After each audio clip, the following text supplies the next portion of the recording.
Today's topic is schizophrenia. Schizophrenia is a chronic and severe mental disorder which interferes with how a person thinks, feels, and behaves. It usually appears in adolescence or early childhood and affects both women and men. The age of onset for men tends to be in their early 20s, while women tend to show symptoms of illness in late 20s or early 30s. It is rare to diagnose schizophrenia in a person younger than 12 or older than 40. However, people who experience their first episode after the age of 40 are said to have late-onset schizophrenia. People suffering from this disorder require long-life treatment, as it cannot be cured, but it can be managed with proper treatment. Sufferers often have problems functioning at work, at school, in society, and in relationships. An estimated 23.6 million cases were reported globally in 2013. It is estimated in 2015 that about 17,000 people worldwide died from behavior related to schizophrenia. Causes. Experts believe that schizophrenia may have multiple possible causes. Genetics. Schizophrenia is believed to have a significant genetic component. It is believed that people with a family history of psychosis are at greater risk of developing the disorder. Schizophrenia occurs in people who have a first-degree relative, either a parent or a sibling, with the disorder. Infections. There is even a risk of developing the disorder before birth. Babies whose mothers suffered from pregnancy and birth complications, such as malnutrition, exposure to environment events such as a viral infection, and toxins that may impact brain development, are at higher risk of having the disorder later in life. Environment. Difficult lifestyle during childhood, like bullying, early loss of a parent, being a victim of abuse, emotional, sexual, or physical, witnessing domestic violence, and poverty have been found to increase the risk of developing the disorder. Substance abuse. Using mind-altering drugs, particularly marijuana, hallucinogens, and amphetamines during teen years and young adulthood have been associated with the increased risk of developing the disorder. Brain chemistry.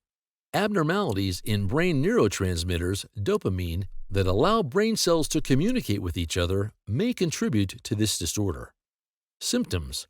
Schizophrenia is characterized by hearing voices, seeing things, feeling like something is crawling on the skin, smelling or tasting things that are not there, increased withdrawal from social situations, inability to sleep or concentrate, false belief that is not based in reality, confused thinking, disorganized behavior, incoherent or meaningless way of speaking or writing, a constant feeling of being watched, poor or inappropriate responses to happy or sad occasions, a change in personal hygiene and appearance, irritability or depressed mood, lack of motivation.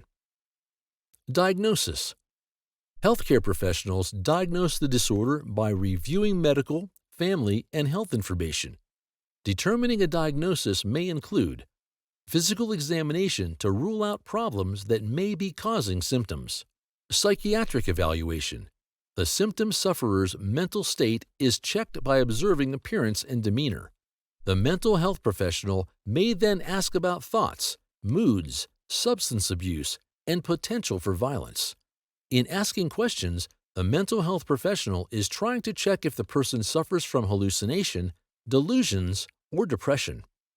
Other tests to check if the individual does not have a medical condition or has been exposed to certain drugs that might produce psychological symptoms. Treatment. A lifelong treatment of the treatment is essential even when the symptoms have reduced. Treatment may include medications and psychosocial therapy that may help manage the condition. In rare cases, hospitalization may be required.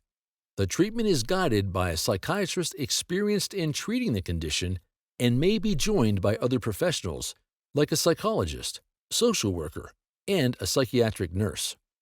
The most commonly prescribed drug is the antipsychotic medications that are believed to control symptoms by affecting the brain neurotransmitter. Psychological and social interventions are also important and may include individual therapy that may help normalize thought patterns, social skill training that concentrates on improving social interactions and communications, family therapy to provide support and educate families dealing with such conditions, vocational rehabilitation that focuses on helping people with the condition prepare for work, get a job, and learn to keep them. Thank you for watching our video. Please do not forget to like and share the video. Also, please subscribe to the channel to stay updated on our latest videos.